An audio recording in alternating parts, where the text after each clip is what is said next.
This game was provided to Crit Happen by Dragon's Lair Comics and Fantasy.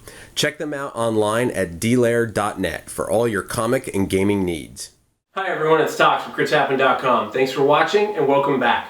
Before I go any further, I've noticed that a lot of people tend to drop off watching our videos after I've given a crit, a hit, or a miss. And you may be missing out on something important.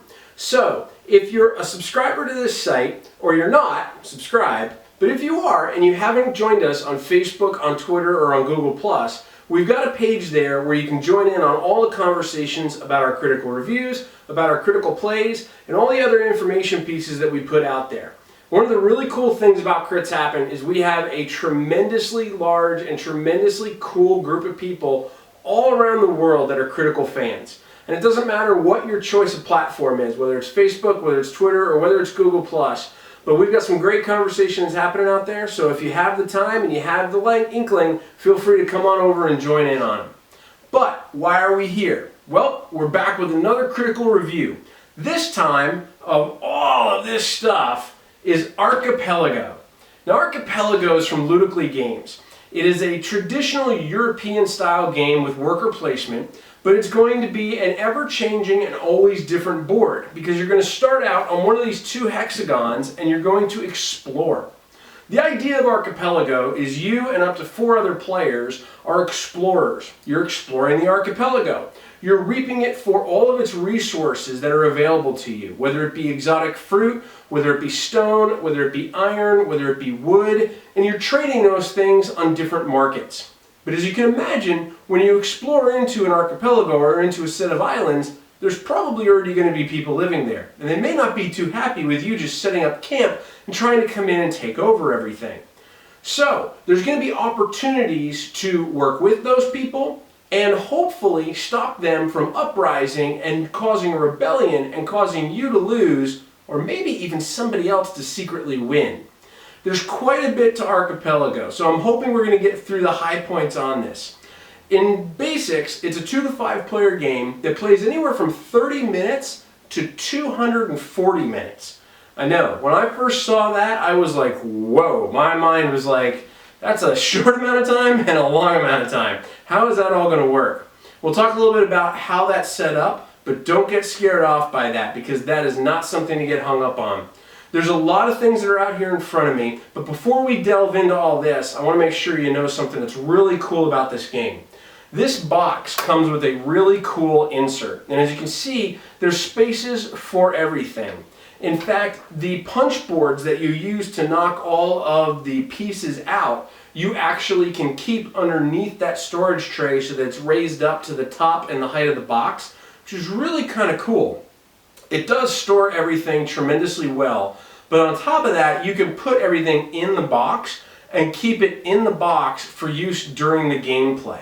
You don't need to. We actually like to have ours out. There are some nice advantages to that. I'll explain that as we go through some of the gameplay, but it is a really nice option to have everything organized really well. The only downside to this is that because there's so many components that you can see in front of me, the spacing is very tight in the box. And if you have meat hooks like I do, it can get a little hard to get some of the pieces out.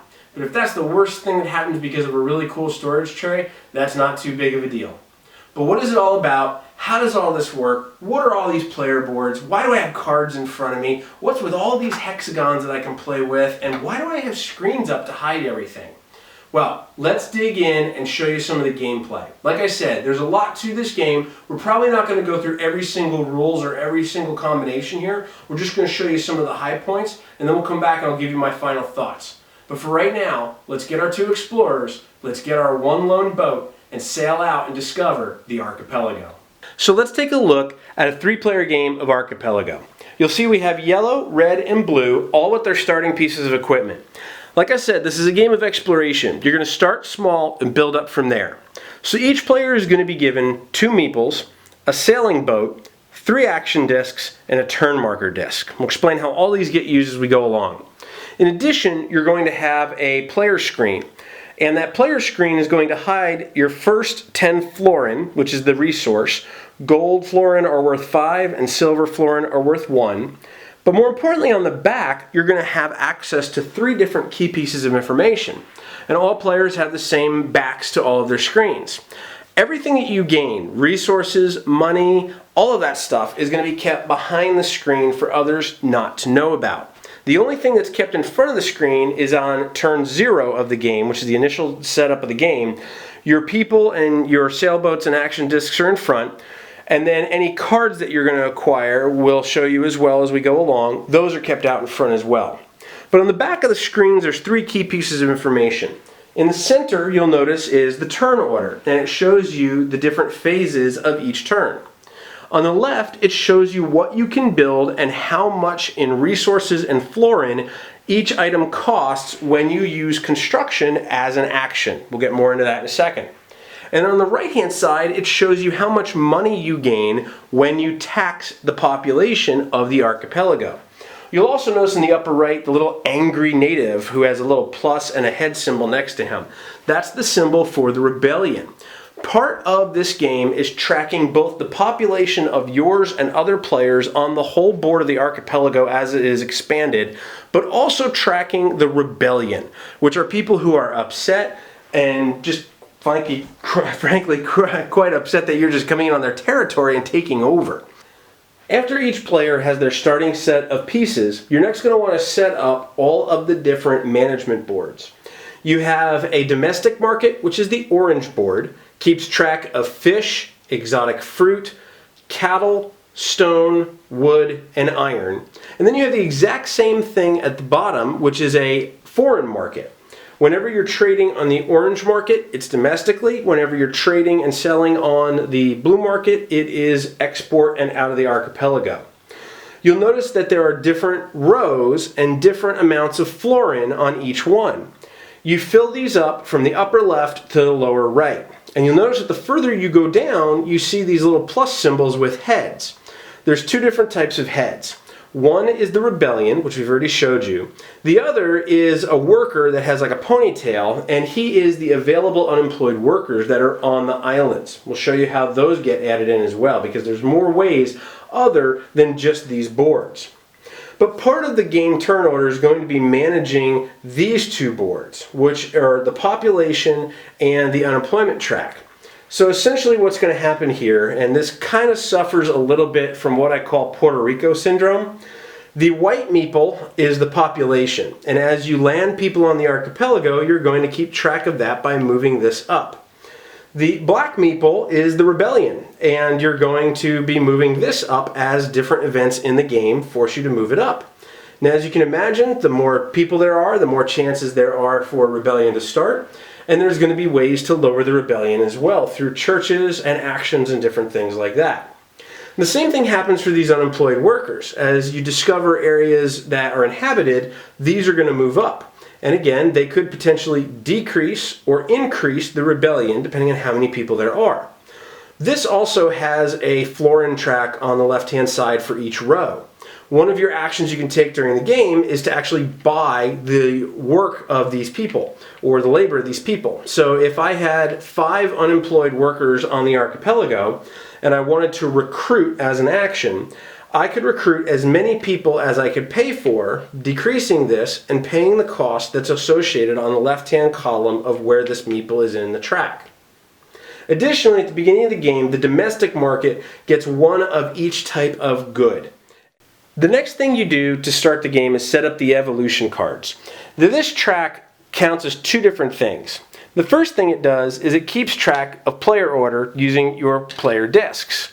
These are used in a bidding option. So starting from the very beginning of the game, which they call turn 0, and moving on from there, part of each turn is going to be determining the order of play, which you can bid for blindly to see who's going to win. Now, if you're like me and you don't really like blind bidding, what we do is we literally randomize these, shake them up, and put them out there. That does add a drastically different bit of strategy to the game, because there are times where if you're playing where you're bidding for turn order, it can be very valuable to go first, just out of the sake of how many actions you can take, how many actions your opponents take, and things like that. But if you're not a fan of blind bidding, you can always do things like that as well. The evolution cards are a really interesting piece of the game. Part of one of the turn phases is buying evolution cards or turning evolution cards. You'll notice that, for example, on education, there are 4 circles around each corner. And you'll notice at the bottom of this track here, there is a little clockwise half circle and an arrow pointing to, in this case, the 3 on education. Whenever you come to the phase where you deal with the evolution cards, you have 2 options. You either purchase one and rotate one, or you rotate 2. And you must do it in that order. So if it were my turn and I decided to rotate, I would turn each of 2 different cards 1 quarter turn clockwise. And that can either increase or decrease the cost, because whatever number is lined up with that arrow is how much they cost. So there's a lot of strategy just in this piece about what cards you're going to buy and what cards you're going to either increase or decrease for your opponents to possibly buy or for you to buy later. Now, in addition, once they have gone all the way around and been turned to where the skull will line up with the arrow, they are discarded and they're going to be replaced with a new card. And you'll notice that there is a stack here with a backside that has a top and a bottom. This is one of the more interesting things about Archipelago is these cards. Not only do they act as characters or events or great big giant lighthouses and pyramids you can build, but they also act as events. And what happens is, whenever something's flipped out and fills up this empty slot, you have to handle anything that's red immediately. It is a crisis. Normally those are going to be handled at the beginning of the turn, and we can talk a little more about that later. But if they're red, in this case, all of our meeples fall over. So everybody that's on the board is going to fall over. And if this is the beginning of the game, this isn't that bad, because we're going to have to use 1 fruit from either the domestic market or your own resources to stand up 5 people. Now, why does that matter? Well, it matters because on your turn, if anybody is on their back and flat down, they count as a rebel, and they're going to increase the rebel track. If you stand them up, you can then use them as workers for yourself. So the actual placement of the meeple, whether they're on their feet or on their back, make a really big difference. The other thing is whoever's turn it is going to be using the resources to fulfill this. And like I said, you can either use the resources from the domestic market or your own. So the majority of time, people are going to want to use the resources on the market before they use their own resources. But that gives you a little bit of an idea around these cards. And the other thing that's interesting about these cards is there are some that are going to have a gray arrow and then a cost, and there's some that are going to have a rainbow arrow and a cost. Maybe there is a cost, maybe there isn't a cost. But basically the difference is a gray arrow means only the person who bought it can use it. A rainbow arrow means anyone can use it if they pay an additional 1 florin to the owner of that card in addition to its cost. So that's another big piece of strategy as well. In addition, there are some like the king that actually have a little medal on them that will give you a victory point at the end of the game. Victory points are very hard to come by, and as you can see, the king is very expensive. So there are other things, are characters, there's events, there are these resource type cards that will let you gather multiple resources using 1 action. And then there's going to be great works, or like pyramids, the lighthouse, cathedrals, things like that that are going to take a lot of resources. They're going to offer you a lot of points, but they're going to be very challenging to complete as well. That is really much the setup of the game other than the cards. So the cards are a big factor in the time. And you'll remember I told you originally it was either 30 minutes or 240 minutes. Let's take a look at why that is. So here's the 4 stacks of cards that are going to help finalize the setup of the game. The first thing is a trending, and we're going to flip this over and I'll explain a little bit more about that in a second, but in this case, iron is trending. So at the end of the game, iron is going to be worth victory points. Everyone knows about this. This one is common, it's placed out into the center somewhere near the play area, and everyone knows that iron is going to be very valuable. There's all the different types of resources. There are fruits, there are towns, there are ships, there's all different things that could trend, and each game that's going to be different. But in addition, you have 3 decks that have a stopwatch on the back, or a clock, pocket watch. One shows short, one shows medium, and one shows long. You can shuffle these up and randomize them to completely pick and choose how long of a game you want to play. Remember before I told you that there are 30 minutes to 240 minutes? This is how that is put together. So if you wanted to play a 5-player short game, you could do that. If you wanted to play a 2-player long game, you could do that as well. If you wanted to play a 3-player medium game, you could do that as well. There's a lot of different options. But what does it mean to have different lengths of the game? Well, let's take a look at some of the cards. What happens, let's say we're going to play a 3-player short game. Each player is going to be dealt one of these cards from the top of the deck, and it's going to be placed behind their player's screen, so no one else is going to see it. In this case, we have 3 very strange, very odd-looking cards with a lot of symbols on them. This is a heavily symbol-driven game. Basically what they mean, though, going from left to right, at the very top shows the win condition, or the trigger for the end of the game. The very bottom shows what's going to be worth points at the end of the game. So if I look at the leftmost card here, let's say this was the yellow player's card and this was behind their screen. They know that if any 2 resources are depleted from the common stock, that's going to trigger the end of the game.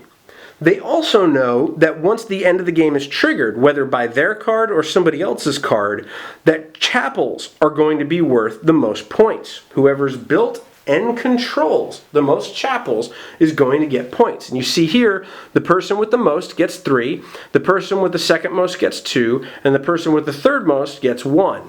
You must have built and own a chapel to qualify to get those points. So there could be a case where all players have chapels. There could be a case where only one has chapels. So if this was my yellow player's card, I know I want to be doing quite a bit with resources and I want to be building a lot of chapels. This is an interesting part of Archipelago. No one knows what the entire set of endgame triggers are. Only you know your one card. Because again, moving from left to right, let's say the red player had this card behind their screen. This says in a 3-player game, once 5 character cards from the evolution cards have been purchased, that's going to trigger the end of the game. And at the end of the game, whoever has the most explorer tokens is going to get points. And then the blue player could have this card, which says in a 3-player game, if there are 4 ports that have been built, and this is the symbol for ports, then that will trigger the end of the game. And in this case, it shows progress cards. You'll notice that character cards have a vertical division, and progress cards have a horizontal division.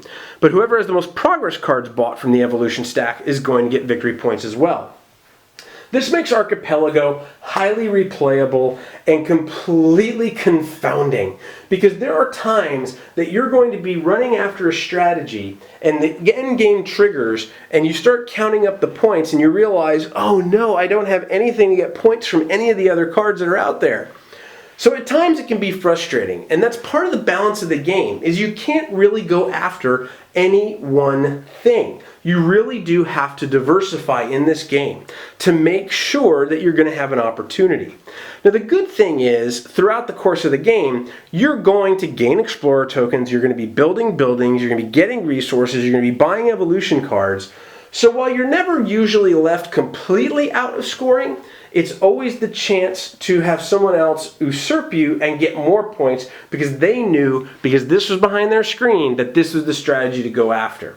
But these cards make it highly replayable, a lot of different games, and ensures that the game is never going to be the same when you play through multiple times. So, let's say this is yellows, this is reds, and this is blues, and we're ready to start the game. This is a ton of setup, and we haven't even gotten to the archipelago yet. So what do we do to actually go explore? So one interesting thing about Archipelago is you can either start completely out in the sea or completely on land. In most games you're going to start in the sea, but if you want to make it really challenging, you can start on the land as well. For this case, we'll go ahead and start at sea. On turn 0, as I mentioned, we're setting the game up still. You're going to go ahead and each player is going to be dealt from the stack of hexagons 3 hexagons. And they're going to be able to look at both sides, and you'll see that they are going to supply different types of resources. So this one supplies iron, it supplies fish, and it supplies stone. There is one simple rule for placing tiles in Archipelago. you have to place it so that it conjoins. Meaning, I can't place this hexagon right here because there's no land on this tile to match it to. I couldn't place it here because this hill doesn't match up to the water. So, each player is going to start by putting their ship out here at sea, ready to explore the archipelago. And let's say it's yellow's turn first. Yellow is going to look at their discs and they are going to choose this one. They're going to put it down adjacent. They're going to discard the remaining two, and there's a nice tray to keep track of all of those. They're then going to move their ship into this space, and they're going to put their two starting meeples on the islands wherever they want. They could put both over here, they could put both over here, they could put both over here, or they could put one here and one here. In this case, the yellow player is going to choose to do that. Now, the first thing we have to do is we have to move up our population track. You remember during the beginning of setup, we showed you this population track that tracks both people and rebellions. Every time you place new people, either through breeding or through exploring, you're going to take the white meeple and move that up. So since we just placed 2 people on the archipelago, we're going to move that up by 2. Now the next thing you have to do is you have to look very closely. These tiles are absolutely beautiful. Printed on them, aside from the great island artwork, are sometimes these little tiny huts. Those huts represent the indigenous people of the archipelago who we're now invading, who may or may not like us.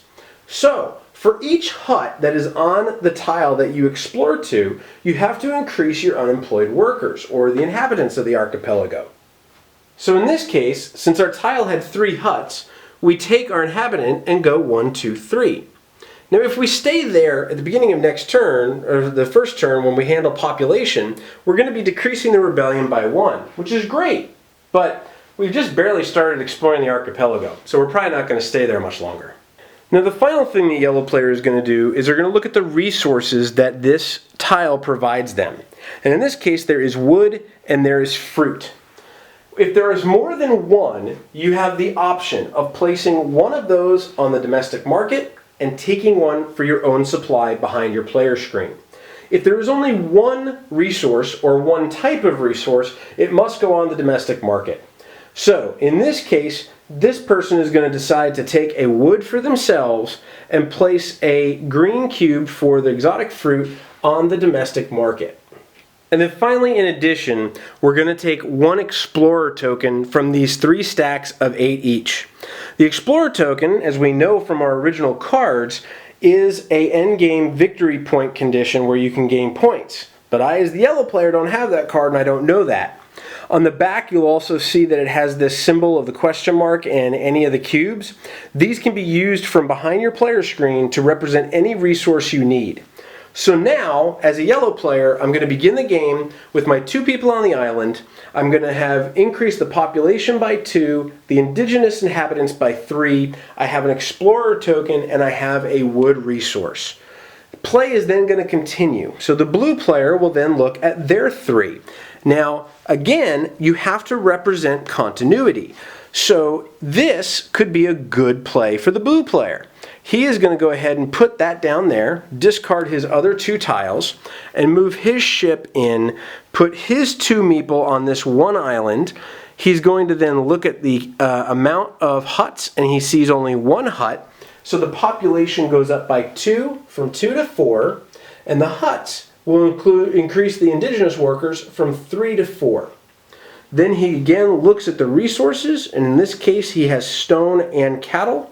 He chooses to take a stone and put a cattle on the domestic market, and then he takes a explorer token from the stack. Now, the explorer tokens in that stack are very, very important. In the box, there's places to hold 3 stacks of 8. Once you go through and deplete an entire stack, and when you do this, when you explore, you have to take from the same stack. Once an entire stack is completely explored through and everyone has had a chance to either get that or build up or move out into the archipelago, once that's done, everybody is going to get a 4th action disc. And then once the second stack is done, everyone is going to get a 5th action disc. Now so far we're just setting up and doing turn 0. We're not actually taking actions yet. We haven't even talked about that yet. So at the end of the blue player's turn, he is going to have an explorer token and a stone behind his player screen as well. Let's expand, grow the archipelago out a little bit, and show you a little bit about actions. So we've expanded, the red player has gone. Unfortunately, he got a tile that had 4 huts and only 1 resource, so the resource went straight to the market. But now we're in future turns and we're talking about actions. This action disc is really confusing, and in all honesty, it's one of the more perplexing things about this game. This game is absolutely gorgeous. The artwork on the tiles, the artwork on the cards, it's just a tremendous thing to look at. The only thing that's weird is this action wheel. It is essentially one giant picture divided up into all these different spots. It's confusing to look at first. Very, very confusing. But essentially what you're looking at is wherever there is a colored space, that is where you can place one of your action discs when you take a turn or when you take an action on your turn. You do this one at a time as you go around the table. Once an action disc is placed in that colored space, I can place more there if there are these rainbow spaces, but I can't place it on one of these. So I could, and this is the explore action, you'll see the explore icon there, I could as a yellow player potentially explore 4 times if I had 4 action discs. There's a lot of other actions. You can tax, which is where you can get money from all the different pieces you have out on the board. You can, once per turn, make babies and go to breed. Breeding is very simple. Any tile that you have 2 meeples on, you can make a 3rd meeple. Yes, that's going to increase the population, but it's also going to give you the option to build more and gain more resources. They do not have to be on the same island. As you notice in this case, these 2 are on different pieces of the island, but they're on one region, which is one tile. So if the blue player wanted to, he also could do that as well. There is a maximum of only 3 meeples per region, which is each tile. In addition, across the top in an arc, you'll see each of the resources. If you were to place your disc in one of these, you could then move your meeples, either your boat or your people, to any of those resources that you could collect. So for example, if I was blue and I chose to breed as one action, and then it came around and as a second action I chose to take stone, I could take my 2 meeples here, including the one I just bred and made because they're about 15 years per round, so he's a 15-year-old at this point, and put them both on that stone and collect 2 stone resources. These are unlimited, so even though I have put a action disc on the stone, somebody else could come in and put an action disc on the stone as well. Now more importantly, if there was a second tile out here that also had blue people on it and stone on it, they could move their people onto those resources and gain the stone from there as well. The only limit is how many areas you could collect and how many people you can use to collect. It's not place one action disc and collect the resources on one region or one tile, it's everywhere. So if you had 10 people on 6 regions that had 10 stones, you could put them all on there and gain 10 stone. You'd also probably be cheating, but it would be pretty good. In addition, there's construction. We showed you earlier on the left-hand side of the screen, behind the player screen, there is a list of what you can construct. And going from top to bottom, you can construct a ship with 1 wood and 1 florin. You can construct a town for 1 stone, 1 wood, and 2 florin. You can just construct a domestic market for a exotic fruit and a cattle. You can do a export market for 1 stone, 1 fish, and 2 florin, and a chapel for 2 stone and 1 florin. In addition, there is trading. If you put something here, it's as simple as trade a resource to either one of the markets. And you can only do that once.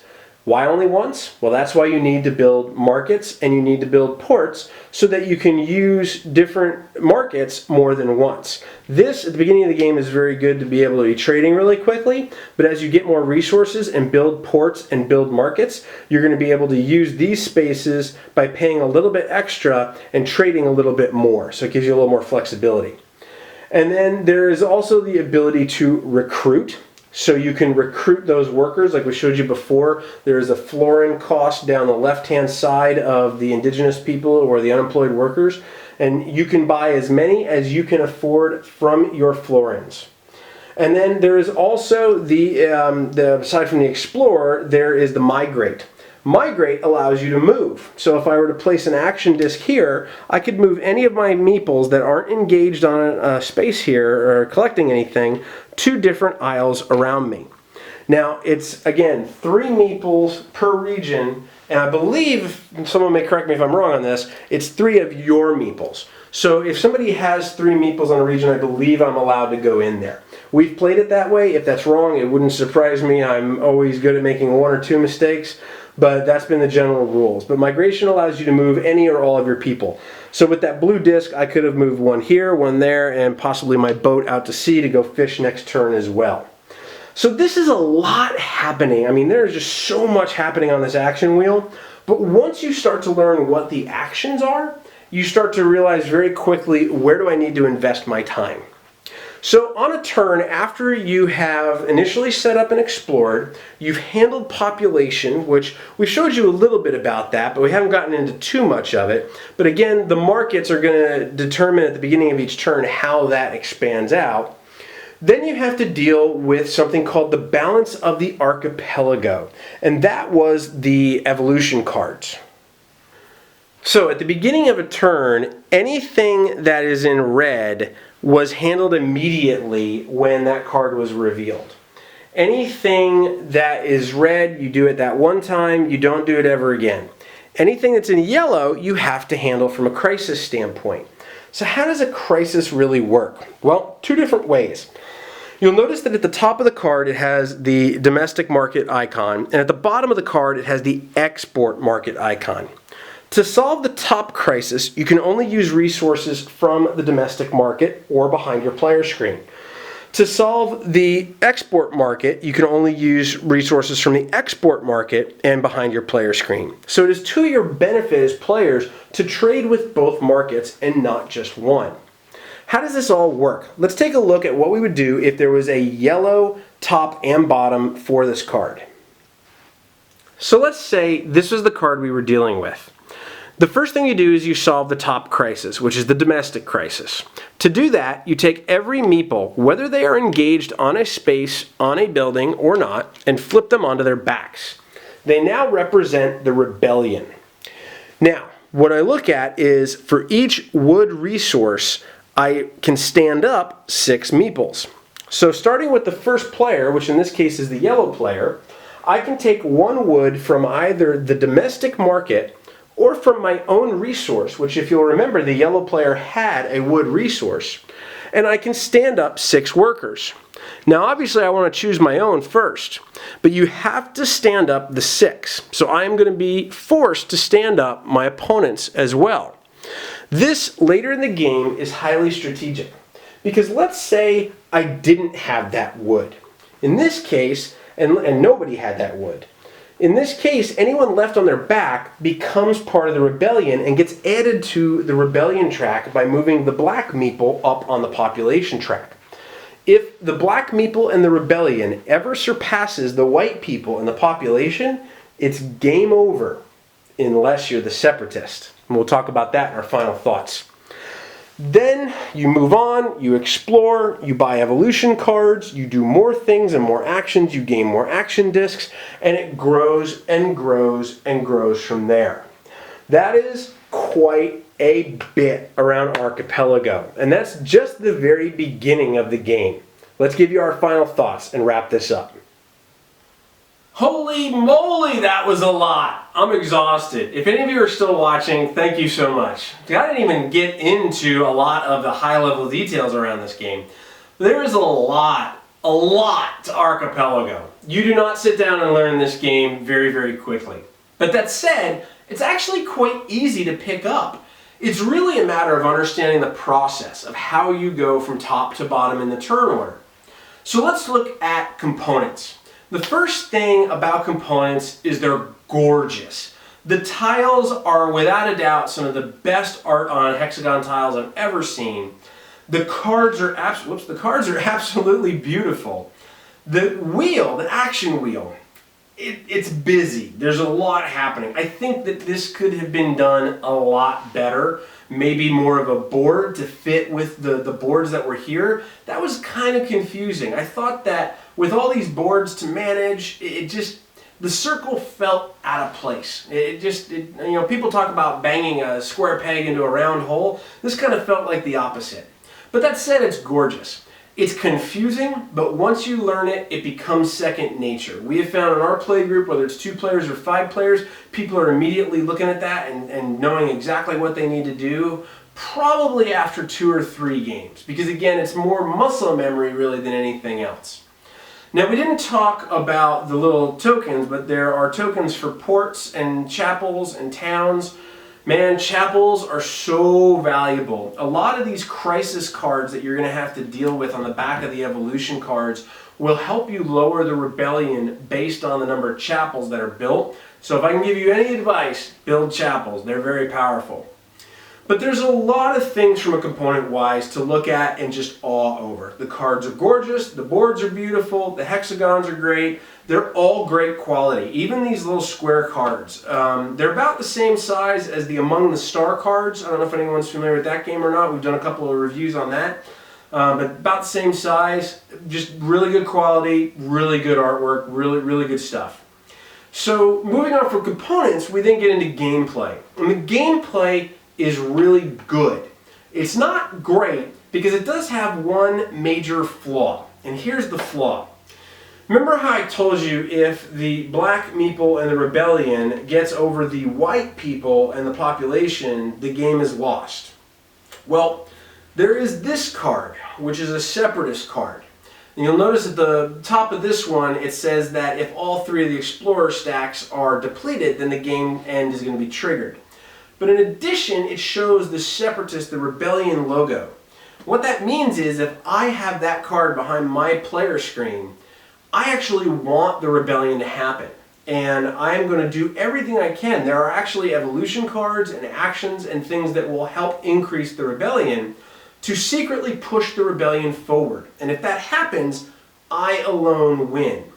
Now where the flaw comes in is this.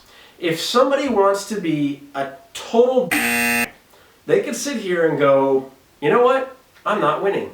And I don't think I'm going to win. I'm going to push the rebellion over the population and make sure nobody wins.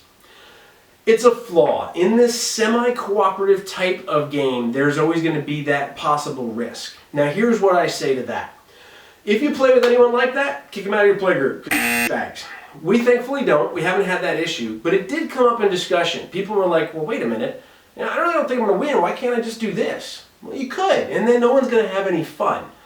The other thing, too, is that if they do that, they never know if somebody else actually has that separatist card and is pushing to get that and possibly ends up making them win as well. Which makes it really interesting. I personally don't think that that's a big strategy to play for, but if you were to play this competitively, and I mean really competitively, you might have to watch out for that. But gameplay-wise, for everything else, it's great. It is so cool to be able to explore and have a risk of not successfully exploring. Because again, you have to place these tiles to where they match up. And when you explore, at the beginning of the game we showed how each player gets 3 of these. When you explore using an action, you only get 1. Now, you're always going to see in the stack the top of the top tile. You're not allowed to look at the other side, and you're not allowed to look at the next tile down. If you want, you can choose, I want that tile that's on top, or I'm going to discard that tile and take the tile underneath it without looking at it. So there is always a risk when you explore. It could be successful, it could not be successful. That's one of the things that I really thought really came out well in the gameplay, is there's not a case of worker placement to place an action disc, take an action, and repeat the process. there are risks involved in this game, and that was really fun because it made it very tense. The other piece of gameplay that I thought was really, really well done were these evolution cards, and the back of them being these crises. The box actually has an insert for the cards, so you don't have to worry about shifting one and possibly seeing underneath that there's red underneath the next card. But they do a great job of adding strategy to each of the games. And because again, each game is going to be different depending on what the end game triggers are, but then also what cards are going to come out, and then can you use the card, can your opponent use the card and pay for it? There's so many different options that offer different strategies, but in a good way. I never ever felt, even when we were playing our first game, I never felt like I was in AP mode where I was just, I'm stuck and I don't know what I'm doing and should I do this or do that, or if I do that, what's going to happen? There were clear things that were going to benefit me if I used certain actions, and that really came out very well. It is very tense, which leads us to the experience. The experience of playing Archipelago is a lot of fun. Because the very beginning of the game, you really do feel semi-cooperative. You're like, hey, we're all on a boat, we're all in the ocean, and look, there's this beautiful island, and what are you doing here? Oh, don't worry about you. Okay, look, we have stone and cattle and fruit and all this stuff. And then you start to realize that people are getting pissed, and the rebellion's going up, and you're taxing, and you're getting them more upset, and you have to solve a crisis, but you don't have anything on the market, so you need to trade, and you need to start building ports. And then you have action cards that are going to be affecting you. There's so much that happens, but it happens in a logical way that everybody is engaged, whether it's your turn or not, whether you're placing your action disc or you're watching to see where someone else is going to place their action disc, which actually, now that I think about it, might be why that's round. Because if it was a bigger board, you might see where people are going to, and we've had a lot of times where somebody takes their disc and they're like, I'll go there, and everyone's like, whew, okay.